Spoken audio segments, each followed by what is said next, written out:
ദൈവസഭയുടെയും ദൈവജനത്തിന്റെയും മുമ്പാകെ ഒരു സാക്ഷിയായി നിർമ്മാണം ദൈവമൊരുക്കിയ സാവകാശത്തിനായി ഞാൻ ദൈവത്തെ സ്തുതിക്കുന്നു. ലോക സ്ഥാപനത്തിന് മുന്നമേ ക്രിസ്തുവിൽ എന്നെയും കണ്ടതിനാൽ ഈ മാർഗത്തിൽ തന്നെ ജനിച്ചു വളർത്തപ്പെടുവാൻ ദൈവം എനിക്കൊരു ഭാഗ്യം തന്നു. ആയതിനാൽ ആത്മീയമായി വളർത്തപ്പെടുവാൻ തക്കവണ്ണം ദൈവം സാവകാശങ്ങളെയും സാഹചര്യങ്ങളെയും ഒരുക്കി. ബാല്യകാലം മുതൽ തന്നെ സന്ദർശനം പഠിക്കുന്നതിനും ആത്മീയമായി തന്നെ വളർത്തപ്പെടുവാൻ തക്കവണ്ണം ദൈവം സഹായിച്ചു. എന്നാൽ എൻ്റെ കോളേജ് പഠനകാലം ആരംഭിച്ചപ്പോഴേക്കും ദൈവത്തിൽ നിന്നകന്നവനായി ഈ ലോകത്തിലേക്കും ലോകമോഹങ്ങൾക്കും പാപ ഇമ്പങ്ങൾക്കും പിന്നാലെ നിൽപ്പാനുകൊണ്ടിരുന്നു.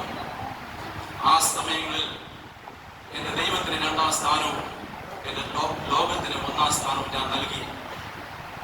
എന്നാൽ സ്നേഹവാനായ ദൈവം തൻ്റെ മനസ്സലിവും തൻ്റെ ആർദ്ര കരുണയും നിമിത്തം എന്നെ വീണ്ടും തന്നിലേക്ക് മടക്കിക്കൊണ്ടുവന്നു. എന്നാൽ എൻ്റെ ഡിഗ്രി പഠനകാലം കഴിഞ്ഞപ്പോഴേക്കും എൻ്റെ പിതാവ് എൻ്റെ സഹോദരിയും കുവൈറ്റിൻ്റെ പ്രദേശത്തേക്കായിരുന്നതിനാൽ എന്നെ അവിടേക്ക് കൊണ്ടുപോകുവാൻ ആരംഭിച്ചു. അതിൻ്റെ ക്രമീകരണങ്ങൾ അവർ തുടങ്ങി. ആ സമയത്ത് എനിക്ക് ഒട്ടും ഇഷ്ടമില്ലാത്ത പ്രദേശമായിരുന്നു കുവൈറ്റ്. എന്തുകൊണ്ടെന്നാൽ എൻ്റെ പിതാവും സഹോദരിയും അവിടെ ഉള്ളതുകൊണ്ട് എനിക്ക് പോകണമെന്ന് ഒരാഗ്രഹവുമില്ല. വേറെ ഏത് ഗൾഫ് രാജ്യത്ത് പോയാലും കുഴപ്പമില്ല, ആ രാജ്യത്ത് ഞാൻ പോകത്തില്ല എന്ന് തീരുമാനിച്ചു. എന്നാൽ ദൈവത്തിന്റെ ഹിതം അതല്ലായിരുന്നു. ദൈവം എന്നെ 2004 ആണ്ട് നവംബർ മാസം 16-ാം തീയതി ഈ ദേശത്ത് നിന്ന് കൊണ്ടുപോയി. ആ ദേശത്ത് ഞാൻ അവിടെ ചെന്നിറങ്ങിയപ്പോൾ എനിക്ക് വല്ലാത്ത ഭയവും നിരാശയും തുടങ്ങി. കാരണം ഞാൻ വിസിറ്റിംഗ് വിസയിലാണ് ചെന്നത്. പല വഴികൾ അലഞ്ഞു, പല കമ്പനികൾ കയറി ഇറങ്ങി, ഒരു ജോലിയും ലഭിക്കുന്നില്ല. ആ കാലങ്ങളിൽ വിസിറ്റിംഗ് വിസ ജോബ് വിസയിലേക്ക് ട്രാൻസ്ഫർ ചെയ്യുകയില്ല. ഞാൻ ആകെ നിരാശനായി. ഒരു ദിവസം, ഒരു ശനിയാഴ്ച ദിവസം ഞാൻ അവിടുത്തെ പാഴ്സനേജിലേക്ക് പോയി. അന്ന് അവിടെ ഭക്തനപ്പച്ചനായിരുന്നു ഇരുന്നത്. ഞാൻ ഹോൾ തുറന്ന്, ഹോൾ എപ്പോഴും അത് തുറന്നു കിടക്കും, ആ ഹോള് ഞാൻ തുറന്ന് ഞാൻ അവിടേക്ക് ചെന്നപ്പോൾ അപ്പച്ചൻ താഴെ ഇരിക്കുകയാണ്. അപ്പച്ചൻ എന്നെ വിളിച്ചു, അടുത്തിരിക്കുവാൻ പറഞ്ഞു. എൻ്റെ പോക്കറ്റിൽ നിന്ന് താൻ പാസ്പോർട്ട് എടുത്തു. പാസ്പോർട്ട് എടുത്തിട്ട് താൻ പ്രാർത്ഥിച്ചതിനോട് പറഞ്ഞു, നിന്റെ മുഖത്തിന്റെ തേജസ് കണ്ട് നിന്നെ ഇന്റർവ്യൂ ചെയ്യുന്നവർ നിനക്കൊരു ജോലി നൽകി തരും, നിന്നെ ലജ്ജിപ്പിക്കുകയില്ല എന്ന് പറഞ്ഞു. എന്നെ അത് ഏറ്റവും അധികം ധൈര്യപ്പെടുത്തി. വീണ്ടും ദിവസങ്ങൾ കഴിഞ്ഞുപോയി, എനിക്കൊരു ജോലി ലഭിക്കുന്നില്ല. ആ കാലങ്ങളിൽ 3 മാസം വിസിറ്റിംഗ് വിസ ലഭിക്കുന്നിടത്ത് എനിക്ക് 9 മാസം അവിടെ എക്സ്റ്റൻഷൻ നിൽക്കാനിടയായി. 9-ാം മാസം തീരുവാൻ ഏകദേശം 2 ദിവസമുള്ളപ്പോൾ എന്റെ വിസ അവിടുത്തെ മിനിസ്റ്റർ ഓഫ് ഹെൽത്തിനായിട്ട് ഇടയായി. ദൈവത്തിന്റെ കരുണ എത്രയെന്ന് അന്ന് മനസ്സിലാക്കാൻ എനിക്ക് സഹായിച്ചു.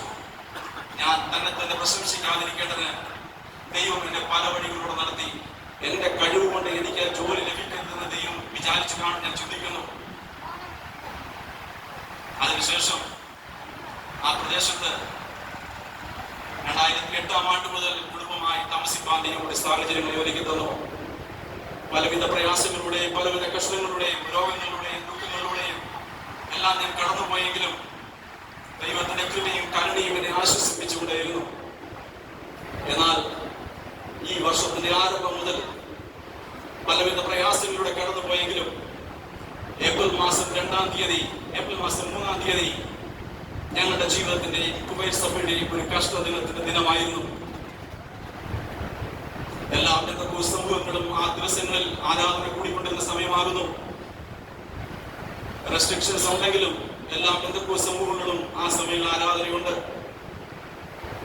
എന്നാൽ 3-ാം തീയതി ആ കഷ്ടദിനം, തലേ ദിവസം 2-ാം തീയതി ഞാനിങ്ങനെ ജോലിക്ക് കടന്നു പോകുന്ന സമയത്ത് എന്നും ഞാനൊരു മെസ്സേജ് കിട്ടിട്ടാണ് പോകുന്നത്. അന്ന് കേട്ട മെസ്സേജ് വ്യക്തിയിൽ ശ്രമിക്കുന്ന കാലിക്കറ്റ് ചെറിയൊരു മെസ്സേജ് ആയിരുന്നു, ഷോർട്ട് മെസ്സേജ് ആയിരുന്നു. അതിൽ താൻ ഇങ്ങനെ പറഞ്ഞു, നിങ്ങൾക്ക് കഷ്ടദിനങ്ങൾ ഉണ്ടാകും, വ്യക്തമാസങ്ങൾ ഉണ്ടാകും, അനർത്ഥത്തിന്റെ സംവത്സരങ്ങളും ഉണ്ടാകും. എന്നാൽ മലയിൽ നിന്നിറങ്ങി വരുന്ന എന്റെ യേശു നിന്റെ കൂടെ ഉണ്ടെങ്കിൽ അത്ഭുത വിടുതലുണ്ട്, സൗഖ്യമുണ്ട്.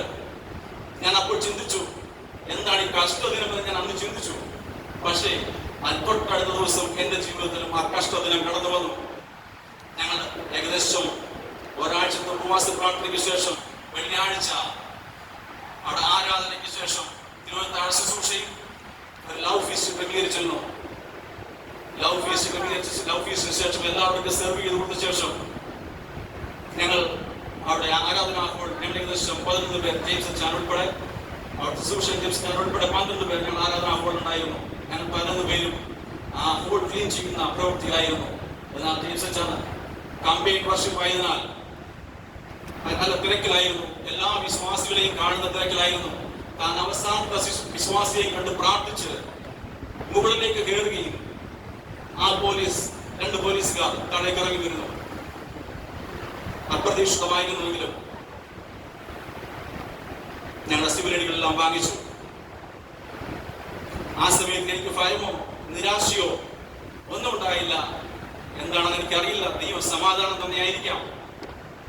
ഞങ്ങളെ എല്ലാവരെയും മുകളിലേക്ക് കൊണ്ടുപോയി, ഗ്രൗണ്ട് ഫ്ലോറിലേക്ക് കൊണ്ടുപോയി.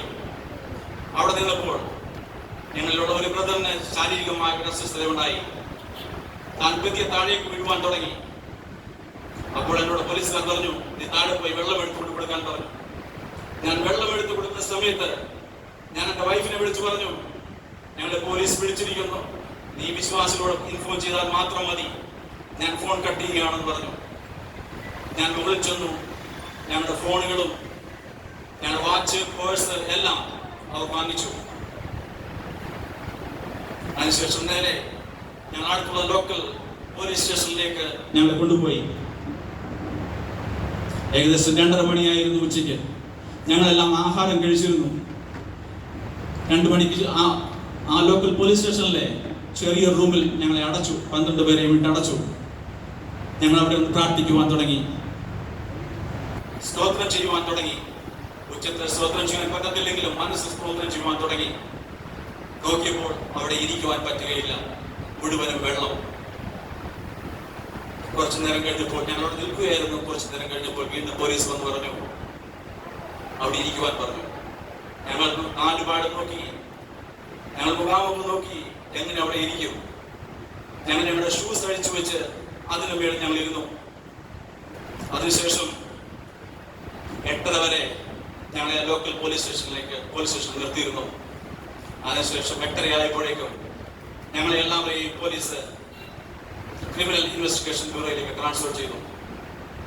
നിങ്ങൾക്ക് അറിയാമായിരിക്കാം, CIDകളുടെ അടുത്ത് ചെന്നാൽ പിന്നെ ഡീപ്പോർട്ടേഷനേ ഉള്ളൂ. ഞങ്ങൾക്കെതിരെ ചുമത്തിക്കുന്ന കുറ്റവും ഇമ്മീഡിയറ്റ് ഡീപ്പോർട്ടേഷൻ ആയിരുന്നു. CID ഓഫീസിലേക്ക് കടന്നു ചെന്നു. നേരെ ഇൻട്രോഗേഷൻ റൂമിലേക്ക് ഞങ്ങളെ കൊണ്ടുപോയി. ഞങ്ങളെ ക്വസ്റ്റ്യൻ ചെയ്യുവാൻ തുടങ്ങി. അതിനിടയ്ക്ക് ഞാൻ പോകുന്ന വാഹനത്തിന് പോലീസുകാരൻ ചോദിച്ചു, നീ യേശുവിനെയാണോ ആരാധിക്കുന്നതെന്ന്? ഞാൻ പറഞ്ഞു, ആണെന്ന് പറഞ്ഞു. CIDകൾ ഞങ്ങളെ ക്വസ്റ്റ്യൻ ചെയ്യുവാൻ തുടങ്ങി. അവർ അടിക്കുവാൻ തുടങ്ങി. ഒരു കാരണവുമില്ലാതെ അടിച്ചു. മുഖത്തടിക്കുവാൻ തുടങ്ങി, കഴുത്തിനടികൾ അടിക്കുവാൻ തുടങ്ങി. ഏകദേശം ഞങ്ങൾക്ക് 2-3 ബിലീവേഴ്സിന് അടി കിട്ടിയോളൂ. എങ്കിലും എനിക്കും അടി കിട്ടി. മുഖത്തു നിന്നും താഴോട്ടും അടി കിട്ടി. അവർ മാർദ്ദനങ്ങൾ തുടർന്നു. ഏകദേശം 8:30 ഞങ്ങൾ ചെന്നത് വെളുപ്പിന് 2:30 വരെ ഒരേ ഒരു നിൽപ്പ്. ഏകദേശം 5 മണിക്കൂർ. ഞങ്ങളുടെ കാലുകൾ രാവിലെ വന്നതാണ്. ഞങ്ങളുടെ കാലുകളെല്ലാം കഴയ്ക്കുന്നുണ്ട്. ഞങ്ങൾ വളരെ ടയേർഡായി. എനിക്ക് 2 ആഴ്ചയായി പനിയുടെ അസ്വസ്ഥതയാൽ കഷ്ടപ്പെട്ടുകൊണ്ടിരുന്നു. എനിക്ക് നിൽക്കുവാൻ കഴിയുന്നില്ല.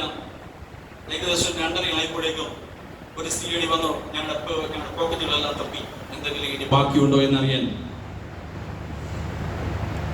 എൻ്റെ അടുത്ത് വന്നിട്ട് താൻ എൻ്റെ മുഖത്തേക്ക് നോക്കിയിട്ട് പറഞ്ഞു, നീ മദ്യപിച്ചിട്ടുണ്ട്, നിന്റെ കണ്ണ് ചുമന്ന് കിടക്കുന്നു. വീണ്ടും അടുത്തൊരു റൂമിൽ കൊണ്ടുപോയി എന്നെ അടിക്കുവാൻ തുടങ്ങി.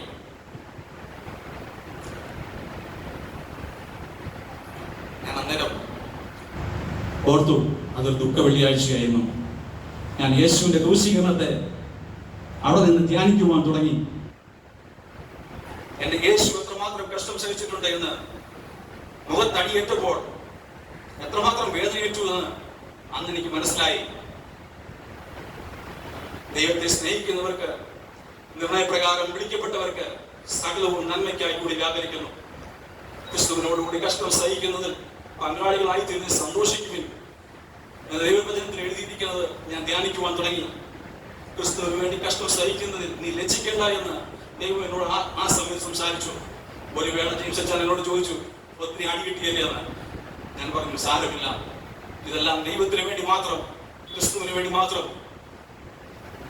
വീണ്ടും 2:30 ആയപ്പോഴേക്കും പലരും വന്ന് എന്നെ മദ്യപിച്ചിട്ടുണ്ടോ എന്ന് ടെസ്റ്റ് ചെയ്യാൻ തുടങ്ങി. ഒരാൾ ഒരു സിഐഡി വന്ന് എന്നെ പല രീതിയിൽ നടത്തി നോക്കി, എന്റെ കാലുകൾ ഉറയ്ക്കുന്നുണ്ടോ എന്ന് നോക്കി. എനിക്ക് വീണ്ടും മനസ്സിലായില്ല എന്ന് പറഞ്ഞു ഒരു ബംഗാളിയെ വിളിച്ചുകൊണ്ട് വന്നു, ഹിന്ദിയിൽ സംസാരിച്ചു. ഞാൻ പറഞ്ഞു, നിനക്ക് ചെക്ക് ചെയ്ത് നോക്കാം, നീ എന്റെ ബ്ലഡ് ടെസ്റ്റ് ചെയ്ത് നോക്കിക്കോ, എനിക്ക് കുഴപ്പമില്ല എന്ന് പറഞ്ഞു. അതിനുശേഷം വീണ്ടും അവന് വിശ്വാസം വരാഞ്ഞ് വീണ്ടും ഒരു മലയാളി നേഴ്സ് ഉണ്ടായിരുന്നു.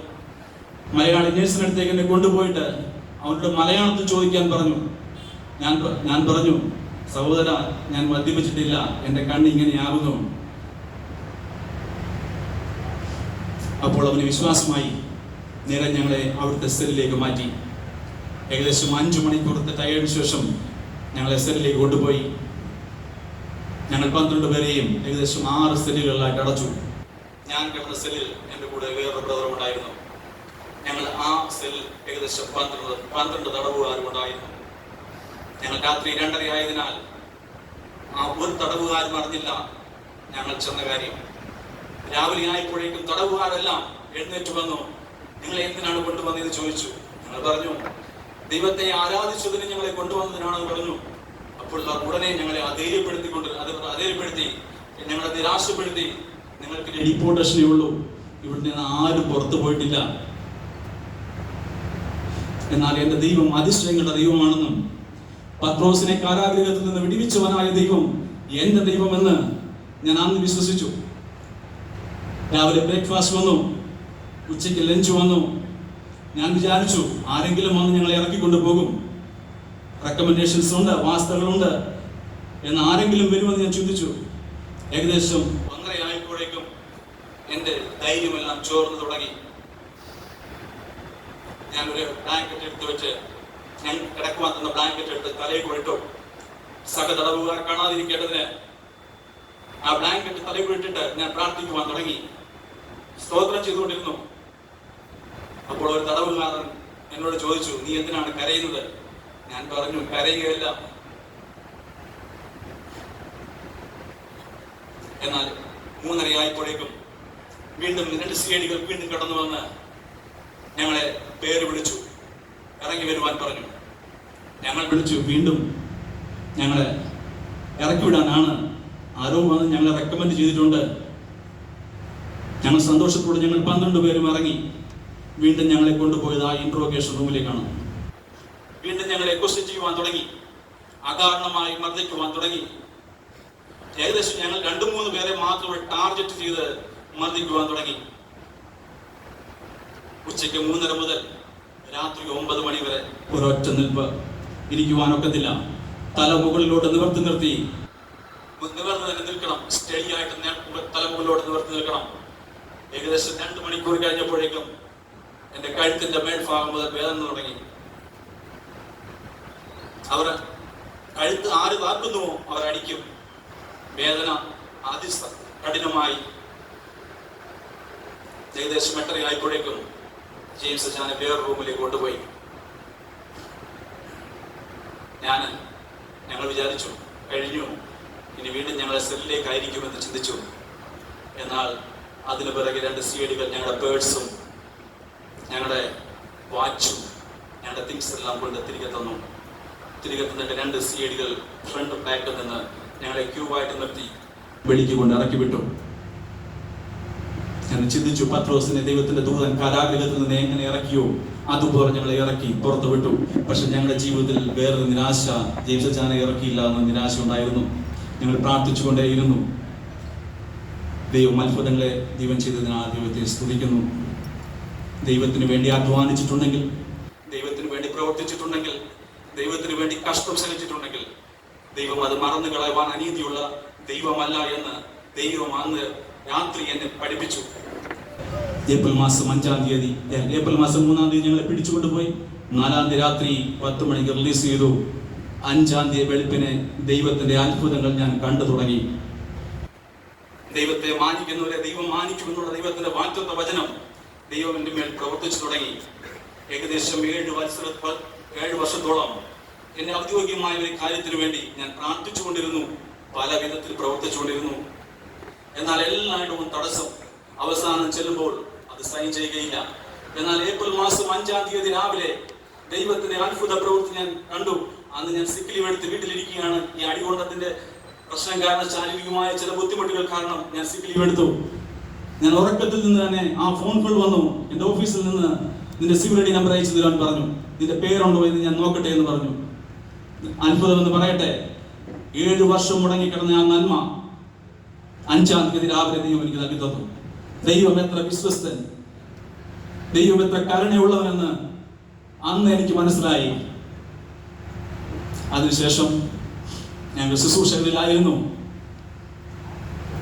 ദൈവം കഴിഞ്ഞ ആഴ്ച ഒരു ശുശ്രൂഷകനെ മസ്കറ്റിൽ നിന്ന് അങ്ങോട്ടേക്ക് അയച്ചു തന്നിട്ടുണ്ട്.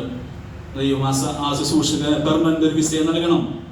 ആ കുവൈറ്റിലെ വേലയെ ഓർത്ത് നിങ്ങൾ പ്രാർത്ഥിക്കുക. കുവൈറ്റിലെ നിയമത്തിന് ഒരു മാറ്റം വരുത്തേണ്ടതിന് നിങ്ങളുടെ ഏവരുടെയും പ്രാർത്ഥനയെ ചോദിക്കുന്നു. അതിലുപരി എൻ്റെ നിലനിൽപ്പിന് വേണ്ടിയും നിങ്ങളുടെ പ്രാർത്ഥനയെ ചോദിച്ചുകൊണ്ട് സാക്ഷ്യത്തിൽ നിൽക്കുന്നു.